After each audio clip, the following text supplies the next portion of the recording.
Hello friends, ಇವತ್ತಿನ ಸಂಚಿಕೆಯಲ್ಲಿ ಏನಾಯಿತು ಅಂತ ನೋಡ್ಕೊಂಡು ಬರೋಣ ಬನ್ನಿ. ರಚನಾ ರೂಮಲ್ಲಿ ಜೀವ ಹತ್ರ ತಿಂಡಿ ಏನು ತಿಂತೀರಾ, ನಿಮಗೆ ಏನು ಇಷ್ಟ ಅದನ್ನೇ ಹೇಳಿ ಮಾಡ್ಕೊಂಡು ಬರ್ತೀನಿ ಅಂತಾಳೆ. ಆದರೆ ಜೀವ ಮಾತಾಡದೆ ಅಲ್ಲಿಂದ ಎದ್ದು ಹೋಗ್ತಾನೆ. ರಚನಾನು ಅವನ ಹಿಂದೆನೇ ಹೋಗ್ತಾಳೆ. ಇದನ್ನೆಲ್ಲ ನೋಡ್ತಿದ್ದ ಕೃಷ್ಣ, ಅಪ್ಪ ಮಾತು ಬಿಟ್ಟಂಗಿದೆ, ಬಾಲಮ್ಮಂಗೆ ಹೇಳಿ ಸರಿ ಮಾಡಬೇಕು ಅಂತಾಳೆ. ಆಗ ಬಾಲ ಬಂದು, ಬಾ ಕೃಷ್ಣ, ನಾನು ನಿನ್ನೆ ರೆಡಿ ಮಾಡ್ತೀನಿ ಅಂತ ಅವಳನ್ನೇ ಎತ್ಕೊಂಡು ಹೋಗ್ತಾನೆ. ಈಚೆ ಬಾಮಿನಿ ನೀರು ಕುಡಿದು, ಗರ್ಲ್ ಫ್ರೆಂಡು ಬಾಯ್ ಫ್ರೆಂಡು ಕಲಿಗಾಲ ರೀಲ್ಸ್ ಜನ್ರೇಷನ್ ನಮ್ಮ ಸಂಸ್ಕೃತಿನ ಬಿಡ್ತೀರಾ ಅಲ್ವೇ, ಈಗಾಗಲೇ ಮನೆಯಲ್ಲಿ 4 ದಂಡಪಿಂಡಗಳು ಬಂದು ಸೇರ್ಕೊಂಡಿವೆ, ಅವು ಸಾಲದು ಅಂತ ಅವ್ರ ಜೊತೆಗೆ ನೀವು ಬೇರೆನಾ ಅಂತಾರೆ. ಆಗ Rakshit, what are you talking, ಈ ಮನೆಯೇ ಜೀವ ಅಂಕಲ್ದು ಅಂದಮೇಲೆ ಇಲ್ಲಿ ನೀವೇ ತಾನೇ ದಂಡಪಿಂಡಗಳು ಅಂತಾನೆ. ಆಗ ಅಂತ ಬಾಮಿನಿ ಕೈ ಮುಂದೆ ಮಾಡ್ತಾರೆ. ಆಗಷ್ಟೆಲ್ಲ ರಕ್ಷಿತನ ಹೇಳ್ಕೊಂಡು, ಮಕ್ಕಳ ಮೇಲೆ ಕೈ ಮಾಡಿದರೆ ಜೈಲಿಗೆ ಹೋಗಬೇಕಾಗತ್ತೆ, ಯಾಕಿಷ್ಟು ಕೋಪ ನಿಮಗೆ, ಒಂದ್ಸಲ BP ಚೆಕಪ್ ಮಾಡ್ಕೊಳ್ಳಿ ಅಜ್ಜಿ ಅಂತಾಳೆ. ನೋಡಿ, ನನ್ನ ಅಜ್ಜಿ ಅಂತ ಕರಿಬೇಡಿ, ಈ ಬಾಮಿನಿಗೆ ಅಷ್ಟೊಂದು ಏಜ್ ಆಗಿಲ್ಲ ಅಂತಾರೆ ಬಾಮಿನಿ. ಓಕೆ ಬಾಮಿನಿ ಆಂಟಿ, ಎಲ್ಲಿ ನನ್ನ ಬಾಲ ಅಂತಾಳೆ. ಆಗ ಬಾಲ ಸ್ಟೆಲ್ಲ ಅಂತ ಸ್ಮೈಲ್ ಮಾಡ್ತಾ ಬರ್ತಾನೆ. ಹಾಗೆ ಇಬ್ಬರು ನೋಡ್ತಾ ಇರುವಾಗ ಬಾಲ ಅಂತ ಸ್ಟೆಲ್ಲ ಓಡಿ ಬರ್ತಾಳೆ. ಬಾಲ ಕಾಲ್ಜಾರಿ ಬೀಳೋಕೆ ಶುರುವಾಗ್ತಾನೆ. ಸ್ಟೆಲ್ಲ ಅವನ್ನ ಹಿಡ್ಕೋತಾಳೆ. ಆಗ ಇಬ್ಬರು ಒಬ್ರನ್ನೊಬ್ರು ಹಾಗೆ ನೋಡ್ತಿರ್ತಾರೆ. ರಕ್ಷಿತ್ ನಗ್ತಾನೆ. ಬಾಮಿನಿ ತಲೆ ಜಚ್ಕೋತಾಳೆ.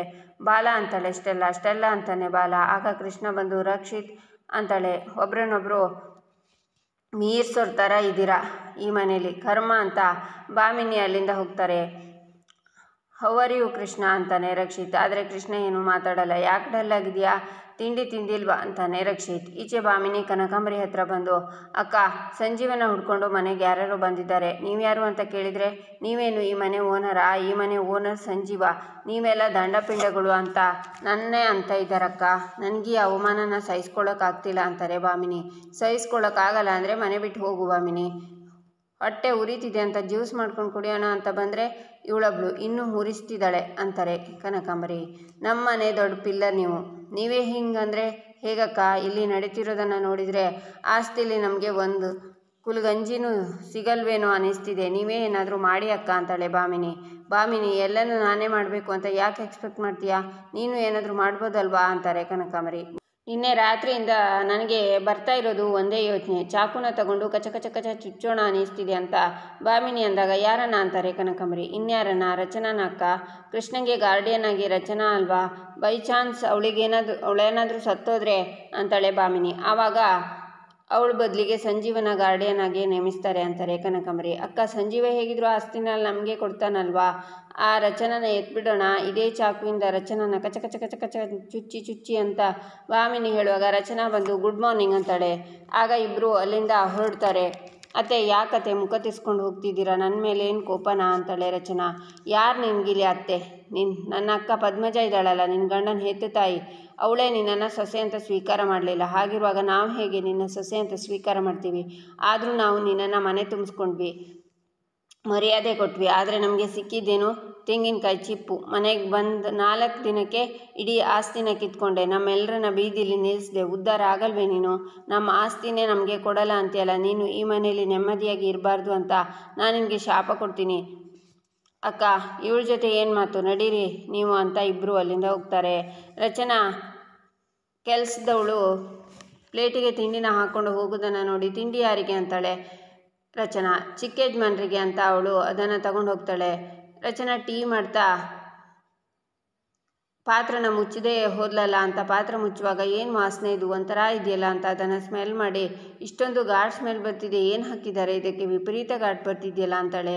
ಈಚೆ ಕೆಲಸದವಳು ಜೀವನ ರೂಮಿಗೆ ತಿಂಡಿ ತಗೊಂಡು ಹೋಗಿ, ಚಿಕ್ಕ ಯಜಮಾನ್ರೆ, ದೇವಿ ಅಮ್ಮವರು ನಿಮಗೆ ತಿಂಡಿ ಕೊಡೋಕೆ ಹೇಳಿದರು ಅಂತಾಳೆ.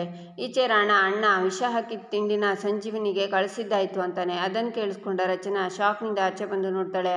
ಆಗ ರಾಣ ಅಲ್ಲಿಂದ ಓಡಿ ಹೋಗ್ತಾನೆ. ಈಚೆ ಜೀವ, ತಿಂದು ನನಗೆ ಬೇಡ ಅಂತಾನೆ ಜೀವ. ನಿನ್ನೆ ಏನೋ ಮನೇಲಿ ಪಂಚಾಯಿತಿ ಆಯ್ತಂತಲ್ಲ, ಅದಕ್ಕೆ ಎಲ್ಲರೂ ಬೇಜಾರಾಗಿದ್ದಾರೆ, ಯಾರೂ ತಿಂಡಿಗೂ ಬರ್ತಿಲ್ಲ, ಅದಕ್ಕೆ ದೇವಿ ಅಮ್ಮವರು ಅವ್ರವ್ರ ರೂಮಿಗೆ ತಿಂಡಿನ ಕಳಿಸಿದ್ದಾರೆ, ನೀವು ತಿಂದರೆ ಮಾತ್ರ ಉಳಿದವರು ತಿಂತಾರೆ ಅಂತ ಹೇಳಿ ಕಳಿಸಿದ್ದಾರೆ ದೇವಿ ಅಮ್ಮವರು, ಆರ್ಡರ್ ಅಂದರೆ ಪಾಲಿಸಲೇಬೇಕು, ತಿನ್ನಿ ಚಿಕ್ಕ ಯಜಮಾನ್ರೆ ಅಂತಾಳೆ ಸಿಂಧು. ದೇವಿ ಯಾಕೆ ಈ ಥರ ಬಲವಂತ ಮಾಡ್ತಿದ್ದಾಳೆ, ಕೊಡಮ್ಮ ಅಂತ ಜೀವ ತಿಂಡಿನ ತಗೊಂಡು ಕೂತ್ಕೋತಾನೆ.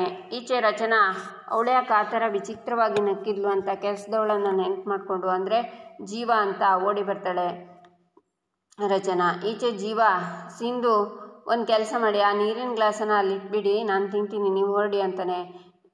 ಚಿಕ್ಕ ಯಜಮಾನ್ರೆ, ನೀವು ತಿಂಡಿ ತಿಂದ ಮೇಲೆ ಹೊರಡಬೇಕು ಅಂತ ಹೇಳಿದ್ದಾರೆ ದೇವಿಯಮ್ಮವರು ಅಂತಾಳೆ ಸಿಂಧು. ಸರಿ, ನೀನು ಮುಂದೆನೇ ತಿಂತೀನಿ ಅಂತ ಜೀವ ಹೇಳ್ತಾನೆ. ಆಗ ಜೀವ ಅಂತ ರಚನಾ ಕೂಗ್ತಾ ಓಡ್ತಾಳೆ. ಅತ್ತಿಗೆ ಅಂತ ದೇವಿನೂ ಅವಳು ಹಿಂದೆನೇ ಬರ್ತಾಳೆ. ಕನಕಾಂಬರಿ ಭಾಮಿನಿನೂ ಬರ್ತಾರೆ. ರಚನಾ ಓಡಿ ಬಂದು ಜೀವ ಇನ್ನೇನು ತಿಂಡಿ ತಿನ್ನಬೇಕು ಅನ್ನುವಾಗ ಪ್ಲೇಟನ್ನು ತೆಗೆದು ಬಿಸಾಕ್ತಾಳೆ. ಆಗ ರೂಮಿಗೆ ಎಲ್ಲರೂ ಬರ್ತಾರೆ. ರಚನಾ, ಏನಾಯಿತು? ತಿಂಡಿ ತಟ್ಟೆನ ಯಾಕೆ ತಳ್ಳಿದ್ರಿ ಅಂತಾನೆ ಜೀವ. ತಿನ್ನೋ ಅನ್ನನ ಯಾಕೆ ಚೆಲ್ಲಿದೆ? 1 kg ಅಕ್ಕಿ ಬೆಲೆ 150 ರೂಪಾಯಿ, ಹೀಗೆ ಅನ್ಯಾಯವಾಗಿ ನೆಲಕ್ಕೆ ಚೆಲ್ಲಿದೆಯಲ್ಲ, ಅನ್ಯಾಯನ ಅಂತಾಳೆ ಭಾಮಿನಿ. ಅತ್ತಿಗೆ, ಏನಾಯಿತು ಅತ್ತಿಗೆ ಅಂತಾಳೆ ದೇವಿ. ರಚನಾ, ನೀವು ಇಷ್ಟು ಗಾಬರಿಲಿ ಬಂದು ತಟ್ಟೆನ ಎಸಿದ್ರಿ ಅಂತಂದರೆ ಅದಕ್ಕೆ ಒಂದು ಕಾರಣ ಇರಬೇಕು, ಅದು ಏನು ಅಂತ ಹೇಳಿ ಅಂತಾನೆ ಜೀವ. ಅದು ಅಂತ ರಚನಾ ಅಳ್ತಾಳೆ. ಅತ್ತಿಗೆ, ಯಾಕೆ ಹೆದರ್ಕೊಂಡಿದ್ದೀರಾ ಅಂತಾಳೆ ದೇವಿ. ಇದರಲ್ಲಿ ವಿಷ ಬೆರೆಸಿದ್ದಾರೆ ಅಂತಾಳೆ ರಚನಾ. ಯಾರು ಅಂತಾರೆ ಕನಕಾಂಬರಿ. ಕಪಿಲ್ ಅಂತಾಳೆ ರಚನಾ. ಈಚೆ ವಜ್ರೇಶ್ವರಿ ಕಾಲ್ ಮಾಡ್ತಿರೋದನ್ನು ನೋಡಿ ನಿಧಿ ಬಂದು, ಏನಾಯಿತು ದೊಡ್ಡಮ್ಮ, ಯಾಕೆ ಡಲ್ ಆಗಿದ್ದೀರಾ ಅಂತಾಳೆ. ಆಗ್ಲಿಂದ ರಚನಾಗೆ ಕಾಲ್ ಮಾಡ್ತಾ ಇದ್ದೀನಿ, ಅವಳು ರಿಸೀವ್ ಮಾಡ್ತಿಲ್ಲ. ಮನೋಹರ್ ವಿಷಯ ಮುಚ್ಚಿಟ್ಟೆ ಅಂತ ಅವಳಿಗೆ ನನ್ನ ಮೇಲೆ ಕೋಪ ಇರ್ಬೋದಾ ನಿಧಿ ಅಂತಾರೆ ವಜ್ರೇಶ್ವರಿ. ಹಾಗೇನಾದರೂ ಇದ್ದಿದ್ರೆ ಅವ್ರು ನಿಮ್ಮನ್ನು ಮಾತೇ ಆಡಿಸ್ತಿರ್ಲಿಲ್ಲ ಅಲ್ವಾ ದೊಡ್ಡಮ್ಮ. ಶೂಟಿಂಗ್ ಸ್ಪಾಟಲ್ಲಿ ಮೀಟ್ ಆಗಿದ್ದೀರಾ, ಅವ್ರ ಮನೆಗೂ ಹೋಗಿದ್ದೀರಾ, ರೀಸೆಂಟಾಗಿ ಅವ್ರ ಮಾವನವ್ರ ಶ್ರಾದ್ದಕ್ಕೂ ಹೋಗಿ ಬಂದುಬಿಟ್ಟಿದ್ದೀವಿ ಅಂತಾಳೆ ನಿಧಿ. ಅದೇ ನನಗೆ ಅರ್ಥ ಆಗ್ತಿಲ್ಲ. ಎದುರು ಸಿಕ್ಕಿದಾಗ ನಾರ್ಮಲಾಗಿ ಮಾತಾಡ್ತಾಳೆ, ಆದರೆ ಫೋನ್ ಮಾಡಿದರೆ ಮಾತ್ರ ಸಿಗಲ್ಲ. ಕೋಪ ಇದ್ದರೆ ಬೈದು ತೀರ್ಸ್ಕೊಂಡು ಬಿಡಬೇಕು, ಏನಾದರೂ ಕಾಡ್ತಿದ್ರೆ ಪ್ರಶ್ನೆ ಮಾಡಿ ಉತ್ತರ ಪಡ್ಕೊಂಡು ಬಿಡಬೇಕು. ಅದನ್ನು ಬಿಟ್ಟು ಗೊತ್ತಿದ್ದು ಗೊತ್ತಿಲ್ಲದಿದ್ದಂಗೆ ಬಿಹೇವ್ ಮಾಡೋದೇನು ನಿಧಿ. ಮನೋಹರ್ಗೂ ರಚನಾಗೂ ಏನಾದರೂ ಕ್ಲ್ಯಾಶ್ ಆಯಿತಾ ಅವತ್ತು? ನಾನು ರಚನಾಗೆ ಒಳ್ಳೆ ಅಪ್ಪ ಅನ್ಸ್ಕೋತೀನಿ ಅಂತ ಹೇಳ್ತಿದ್ನಲ್ಲ ಅವನು ಅಂತಾರೆ ವಜ್ರೇಶ್ವರಿ. ಸತ್ಯ ಗೊತ್ತಾದ ತಕ್ಷಣ ಎಲ್ಲ ಸರಿ ಹೋಗುತ್ತೆ, ನನ್ನನ್ನು ರಚನಾ ಅಪ್ಪ ಅಂತ ಕನ್ಸಿಡರ್ ಮಾಡ್ತಾಳೆ ಅಂತ ಅಂದ್ಕೊಂಡಿದ್ರಂತೆ ದೊಡ್ಡಪ್ಪ. ಆದರೆ ರಚನಾ ನೀನೊಬ್ಬ ಯೂಸ್ಲೆಸ್ ಫಾದರ್ ಅಂತ ಬೈದು ಕಳಿಸ್ಬಿಟ್ಟಿದ್ದಾಳೆ. ಅದಕ್ಕೆ ದೊಡ್ಡಪ್ಪ ನಾನೊಬ್ಬ ಒಳ್ಳೆ ಫಾದರ್ ಅಂತ ಪ್ರೂವ್ ಮಾಡ್ತೀನಿ ಅಂತ ಹೇಳಿಬಿಟ್ಟು ಹೋಗಿದ್ದಾರೆ ಅಂತಾಳೆ ನಿಧಿ. ಹೋ, ಹಾಗಿದ್ರೆ ರಚನಾ ಮನೋಹರ್ನ ರಿಜೆಕ್ಟ್ ಮಾಡಿದಾಳೆ ಅಂತಾಯಿತು ಅಂತಾರೆ ವಜ್ರೇಶ್ವರಿ. ಹೌದು ದೊಡ್ಡಮ್ಮ ಅಂತಾಳೆ ನಿಧಿ. ಈಚೆ ಜೀವ, ರಚನಾ ಏನು ಹೇಳ್ತಿದ್ದೀರಾ ನೀವು? ನಾನು ತಿನ್ನೋ ತಿಂಡಿಗೆ ವಿಷ ಬೆರೆಸಿದಾನ ಕಪಿಲ್ ಅಂತಾನೆ. ಏಯ್, ನನ್ನ ಮಗನ ಮೇಲೆ ಯಾಕೆ ನಿನಗೆ ದ್ವೇಷ, ಯಾಕಂತ ಕೆಟ್ಟ ಆರೋಪ ಹೊರಿಸ್ತಿದ್ಯಾ ಅಂತಾರೆ ಭಾಮಿನಿ. ಆಗ ಮಾಮ ಅಂತಾರ. ಅಣ್ಣ, ಕಪಿಲ್ ಬಂದು, ಏನಾಯಿತು, ಯಾರಕ್ಕೆ ಇಷ್ಟು ಎಲ್ಲ ಪ್ಯಾನಿಕ್ ಆಗಿದ್ದೀರಾ ಅಂತಾರೆ. ಕಪಿಲ್, ಜೀವ ತಿನ್ನೋ ಆ ತಿಂಡಿಗೆ ನೀನು ವಿಷ ಬೆರೆಸಿದ್ದೀಯ ಅಂತ ನಿನ್ನ ಮೇಲೆ ರಚನಾ ಆರೋಪ ಮಾಡ್ತಿದ್ದಾಳೆ ಕಣೋ ಅಂತಾರೆ ಭಾಮಿನಿ. ಅತ್ತಿಗೆ, ಕಪಿಲ್ ಸ್ವಲ್ಪ ಹೊರಟ, ಆದರೆ ಊಟಕ್ಕೆ ವಿಷ ಬೆರೆಸಿ ಒಂದು ಜೀವ ತೆಗೆಯೋಷ್ಟು ಕಟುಕ ಅಲ್ಲ. ನೀವು ಏನೋ ಮಿಸ್ಅಂಡರ್ಸ್ಟ್ಯಾಂಡ್ ಮಾಡ್ಕೊಂಡಿದ್ದೀರಾ ಅವನ್ನ ಅಂತಾಳೆ ದೇವಿ. ಇಲ್ಲ ದೇವಿ, ವಿಷ ಹಾಕಿರೋ ತಿಂಡಿನ ಜೀವಾಗೆ ಕಳಿಸಿದ್ದು ಆಯಿತು ಅನ್ನೋದನ್ನು ಕಪಿಲ್ ರಾಣೆಗೆ ಹೇಳಿರೋದನ್ನು ನಾನೇ ಕೇಳಿಸ್ಕೊಂಡಿದ್ದೀನಿ ಅಂತಾಳೆ ರಚನಾ. ಏಯ್ ಸೂಪರ್ ಸ್ಟಾರ್, ಯಾಕೆ ನಿಮಗೆ ನನ್ನ ಮೇಲೆ ಅಂಥ ದ್ವೇಷ? ಯಾಕೆ ನನ್ನ ಬಗ್ಗೆ ಸುಳ್ಳು ಹೇಳ್ತಿದ್ದೀರಾ ಅಂತಾನೆ ಕಪಿಲ್. ಮನೆಗೆ ಬಂದು 4 ದಿನಕ್ಕೆ ಈ ಆಸ್ತಿನೆಲ್ಲ ಕಿತ್ಕೊಂಡ್ಲು, ಈಗ ಈ ಕುಡು ಕುಟುಂಬನ ಒಡೆಯೋದಕ್ಕೆ ನೋಡ್ತಿದ್ದಾಳೆ ಅಂತಾರೆ ಕನಕಾಂಬರಿ. ಲಾಯರ್ ಹೇಳಿದ್ರಲ್ಲಕ್ಕ, ನಾವು ಇನ್ಮೇಲೆ ಈ ಮನೇಲಿ ಇರಬೇಕಾ ಬೇಡವಾ ಅಂತ ಇವರಿಬ್ರು ಡಿಸೈಡ್ ಮಾಡ್ತಾರೆ ಅಂತ. ಅದಕ್ಕೆ ಉಪಾಯವಾಗಿ ನಮ್ಮನ್ನೆಲ್ಲ ಮನೆಯಿಂದ ಹೊರಗೆ ಹಾಕೋಕ್ಕೆ ಗಂಡ ಹೆಂಡತಿ ಇಬ್ಬರೂ ಪ್ಲ್ಯಾನ್ ಮಾಡ್ತಿದ್ದಾರೆ ಅಂತಾರೆ ಭಾಮಿನಿ. ಯಾಕೆ ಈ ಥರ ಹೂವೇ ಮಾಡ್ಕೋತೀರಾ? ನಾವು ಇಲ್ಲಿಗೆ ಬಂದಿದ್ದೆ ಎಲ್ಲರ ಜೊತೆ ಸಂತೋಷವಾಗಿರಬೇಕು ಅಂತ ಅಂತಾನೆ ಜೀವ. ಮತ್ತು ನಿನ್ನ ಹೆಂಡತಿ ಯಾಕೆ ಕಪಿಲ್ ಮೇಲೆ ವಿಷ ಹಾಕಿರೋ ಆರೋಪ ಮಾಡ್ತಿದ್ದಾಳೆ ಅಂತಾರೆ ಕನಕಾಂಬರಿ. ರಚನಾ, ನಿಮಗೆ ಕಪಿಲ್ ಮೇಲೆ ಯಾಕೆ ಅನುಮಾನ ಬಂತು ಅಂತಾನೆ ಜೀವ. ಹೇಳಿದ್ನಲ್ಲ ಜೀವ, ಇವ್ರು ಹೇಳಿದ ಮೇಲೆ ಕೇಳಿಸ್ಕೊಂಡು ನಾನು ಇಲ್ಲಿಗೆ ಬಂದಿದ್ದು ಅಂತಾಳೆ ರಚನಾ. ದ್ಯಾಟ್ಸ್ ಮೀನ್ಸ್ ನಾನು ಹೇಳಿ ಕಪಿಲ್ ನಿಮ್ಮ ಗಂಡಂಗೆ ವಿಷ ಹಾಕಿದ್ದಾನೆ ಅಂತ ನಿಮಗೆ ಅನುಮಾನ ಅಲ್ವಾ? ನಿಮ್ಮ ಅನುಮಾನನ ನಾನು ಕ್ಲಿಯರ್ ಮಾಡ್ತೀನಿ ಅಂತ ರಾಣ ಬಿದ್ದಿರೋ ತಿಂಡಿನ ಒಟ್ಟು ಮಾಡ್ತಾನೆ. ಅಣ್ಣ, ಏನು ಮಾಡ್ತಿದ್ಯಾ ಅಂತಾನೆ ಕಪಿಲ್. 1 ನಿಮಿಷ ಇರು ಕಪ್ಪು ಅಂತ ತಿಂಡಿನ ಕೈಯಲ್ಲಿ ಹಿಡ್ಕೊಂಡು, ಈ ತಿಂಡಿಗೆ ನನ್ನ ತಮ್ಮ ವಿಷ ಹಾಕಿದ್ದಾನೆ ಅನ್ನೋದು ತಾನೇ ನಿಮ್ಮ ಕಂಪ್ಲೇಂಟು? ನಾನೇ ತಿಂಡಿನ ತಿಂತೀನಿ ಅಂತ ರಾಣ ಹೇಳ್ತಾನೆ. ಈಚೆ ವಜ್ರೇಶ್ವರಿ ಕೂತ್ಕೊಂಡು ಯೋಚನೆ ಮಾಡುವಾಗ ತೇಜ ಬಂದು ಅತ್ತಿಗೆ ಅಂತಾನೆ. ತೇಜ, ನೀನು ಇಮಿಡಿಯೇಟಾಗಿ ಮನೋಹರ್ನ ಮನೆಗೆ ಕರ್ಕೊಂಡು ಬಾ ಅಂತಾರೆ ವಜ್ರೇಶ್ವರಿ. ಅವನು ಎಲ್ಲಿದ್ದಾನೆ ಅಂತ ಗೊತ್ತಿಲ್ವಲ್ಲ ಅತ್ತಿಗೆ ಅಂತಾನೆ ತೇಜ. ಯಾಕೆ ತೇಜ, ನಿಧಿಗೆ ಅವನಿರೋ ಲೊಕೇಶನ್ ಗೊತ್ತಾಗುತ್ತೆ ಅಂದರೆ ನಿನಗೆ ಪತ್ತೆ ಹಚ್ಚೋಕ್ಕೆ ಕಷ್ಟ ಆಗುತ್ತಾ ಅಂತಾರೆ ವಜ್ರೇಶ್ವರಿ. ನಾನು ಪತ್ತೆ ಹಚ್ತೀನಿ ಅತ್ತಿಗೆ. ಯಾಕೆ ಅವ್ನು ಮನೆಗೆ ಬರಬೇಕು ಅಂತ ಬಯಸ್ತಿದ್ದೀರಾ? ಅವನು ಇಲ್ಲಿರೋಕೆ ಇಷ್ಟ ಇಲ್ಲ ಅಂತ ತಾನೇ ಹೊರಗೆ ಹೋಗಿರೋದು. ನಾವ್ಯಾಕೆ ಅವನಿಗೆ ಡಿಸ್ಟರ್ಬ್ ಮಾಡಬೇಕು ಅಂತಾನೆ ತೇಜ. ಅವನು ನಿನಗೆ ಅಣ್ಣ ತೇಜ, ನನಗೆ ಮೈನ ಕೋಪ ಮಾಡ್ಕೊಂಡು ಹೋದ ಅಂತ ಬಿಟ್ಬಿಡೋಕ್ಕಾಗತ್ತಾ ಅಂತಾರೆ ವಜ್ರೇಶ್ವರಿ. ಅತ್ತಿಗೆ, ಹೀಗೆ ಹೇಳ್ತೀನಿ ಅಂತ ತಪ್ಪು ತಿಳ್ಕೊಬೇಡಿ, ಸ್ಟ್ರಾಂಗ್ ರೀಸನ್ ಇಲ್ಲದೆ ನೀವು ಯಾವ ಕೆಲಸನೂ ಮಾಡಲ್ಲ ಅಂತಾನೆ ತೇಜ.